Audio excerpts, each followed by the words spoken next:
Danes opozoriti predvsem na to, da imamo jutri na sporedu zakon o državnem tožilstvu. Zakon je na sporedu ob 18:45 uri. Glasovanja ni. Poslanska skupina SMC si je vzela 30 minut, vsi ostali so razmeroma manj. To pomeni kaj? To pomeni, da so točko dnevnega reda vzeli z levo roko, drugič, da ne nameravajo niti razpravljati in da bodo šli domov. In da bo dvorana več ali manj prazna. Gre pa za pomemben zakon z vidika možnosti razreševanja generalnega državnega tožilca.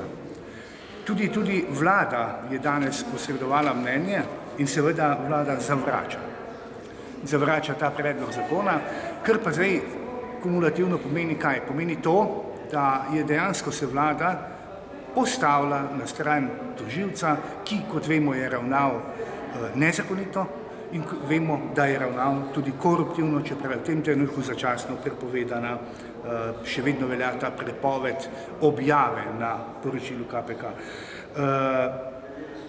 Jaz lahko zaključim, da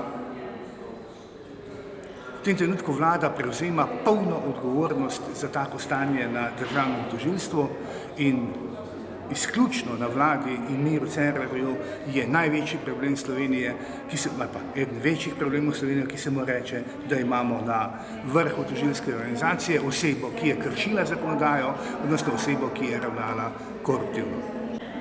Torej, v zvezi s tem se je oglasil tudi dr. Kavčič. Jaz dr. Kavčiča cenim in verjetno se boste spomnili, da nisem nikoli rekel nič negativnega o njegovih stališčih.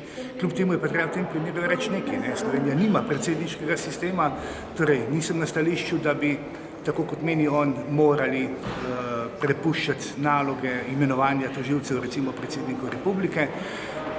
Da pa bi dr. Kavčič zadržal stopnjo kredibilnosti, ki jo ima, mu pa svetujem, da v času, dokler njegova hči dela v SMC-ju, ne daje tovrstnih izjav, ker bo to veliko boljše za njegovo stopnjo kredibilnosti.